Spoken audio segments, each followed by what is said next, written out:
Okay, so now we're going to write the function of a quadratic in factored form when given the roots and some other point.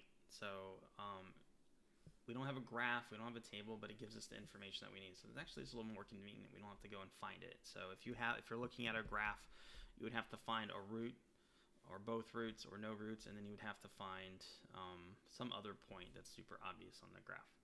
So here's factored form. So let's just start filling this out. Y is equal to a times x minus p times x minus q.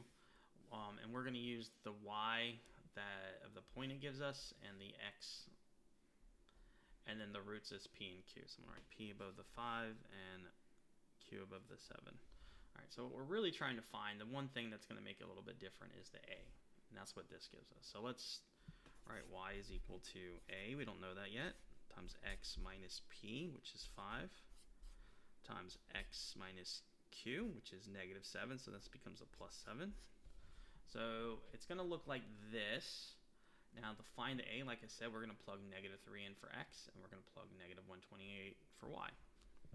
Let's see what sort of a would have caused that.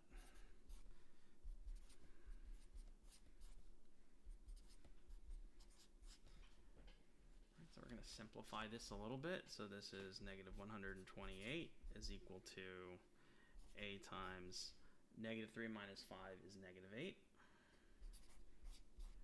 And negative 3 plus 7 is positive 4. And so we can go ahead and multiply negative 8 times 4. This is going to give us negative 128 is equal to negative 8 times 4 is negative 32. So it's negative 32a. The last thing we need to do to solve for a is divide both sides by negative 32. And if you do this on the calculator, negative 128 divided by negative 32 is going to give you 4. So my final equation is going to be y is equal to 4 times x minus 5 times x plus 7. Okay. Now, if you want to solve for a little bit quicker, instead of putting it into all this form, your a is simply going to be, if you come up here, you divide the y by x minus p times x minus q. So I'm going to write a new formula for you to use if you want to solve it like this. This is y divided by x minus p times x minus q.